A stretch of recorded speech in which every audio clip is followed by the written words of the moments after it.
السلام علیکم ورحمۃ اللہ وبرکاتہ۔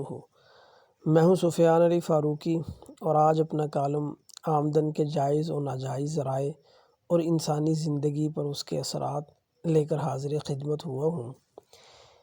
میری ان سے یہ پہلی ملاقات نہیں تھی، بلکہ میں سینکڑوں مرتبہ ان سے ملا اور ہر ملاقات میں علم، شعور اور آگہی کے نئے در کھلتے چلے گئے۔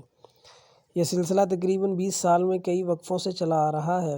اس مرتبہ پھر ان کے محبت بھرے اثر انداز گفتگو نے ایک ایسا مسئلہ چھیڑا جس کا تعلق انفرادی، معاشرتی اور قومی تھا۔ وہ ایک تقریب میں شریک تھے۔ بات آگے بڑھانے سے پہلے تھوڑا ان کا تعارف ہو جائے۔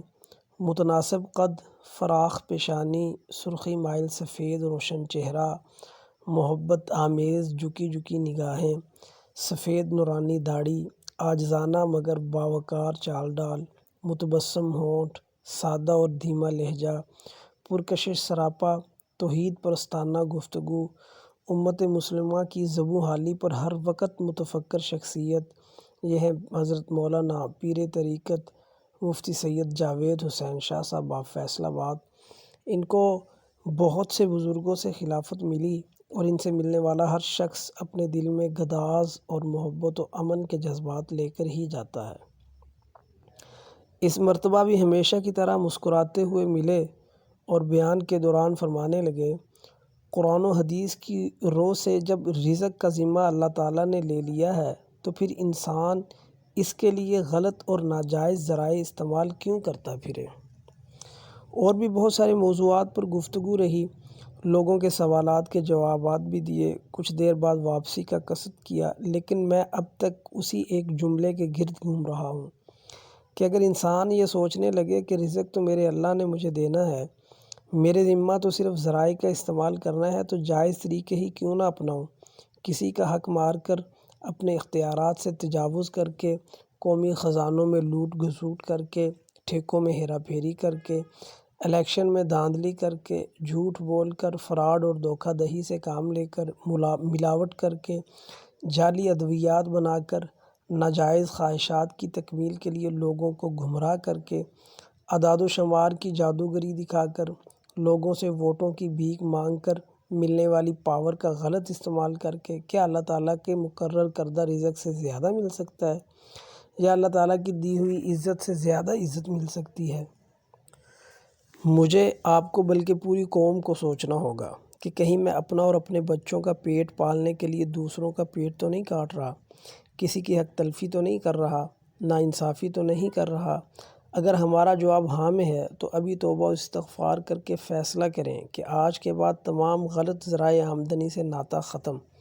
خدارا سوچیں کہ رزق اللہ تعالیٰ نے دینا ہے سو وہ دے کر رہے گا، کیونکہ اس سے زیادہ پاورفل، طاقتور اور کامل تدبیر کرنے والا کوئی نہیں۔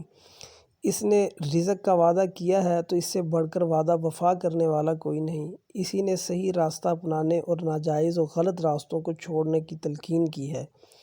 اور یہ بھی ایک سچائی ہے کہ دوسروں کا حق چھیننے والا کبھی بھی خوش نہیں رہ سکتا، چاہے وہ خوش رہنے کا جتنا بھی ڈرامہ کر لے۔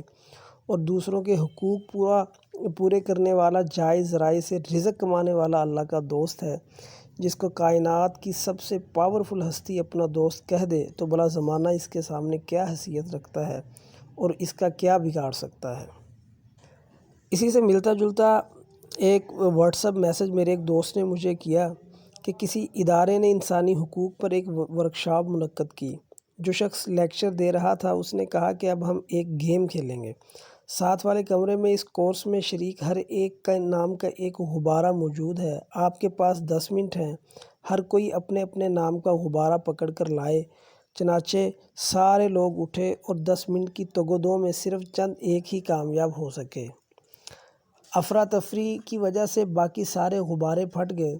دوسری مرتبہ لیکچرار نے طریقہ تبدیل کرتے ہوئے کہا کہ ہر ایک دوسرے کو اس کے نام کا غبارہ پکڑ کر دے گا۔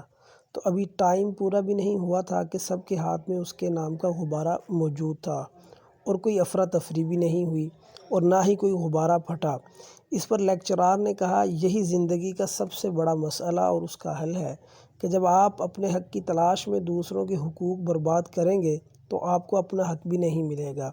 ہاں، اگر آپ دوسروں کو اس کا پورا حق دیں گے تو آپ کو بھی اپنا حق بہتر انداز میں ملے گا۔ تو پھر کیوں نہ ہم اپنی آمدنی کے ناجائز ذرائع ختم کر کے اپنی دنیا و آخرت سنوار لیں، تاکہ وہ لوگ بھی سکھ سے رہ سکیں جن کا حق ہم مارتے ہیں، جن کی آنکھوں سے امید کے روشن دیوں کو ہم بجھا دیتے ہیں، جن کو اتنا تنگ کرتے ہیں کہ وہ غربت سے پریشان اپنے بچوں سمیت خودکشی کر لیتے ہیں، وہ بھی ایک اچھی اور بہتر زندگی جی سکیں۔ ہماری رشوت اور اختیارات کا ناجائز استعمال کئی گھروں کے چولہے بجھانے کا سبب بنتا ہے۔ ہمارا کر و فر معصوم ننھے بچوں کی جان لے لیتا ہے۔ ہمارا جھوٹ اور اعداد و شمار کی جادوگری بے ریا ذہنوں کو پراگندہ کر دیتی ہے۔ ہماری جذباتیت اور انانیت ہمارے بچوں کے مستقبل کو داؤ پر لگا دیتا ہے۔ آئیں اور مل کر توبہ کریں، ورنہ یاد رکھیں پیدا کرنے والا کبھی بھی اپنی مخلوق سے غافل نہیں ہوا۔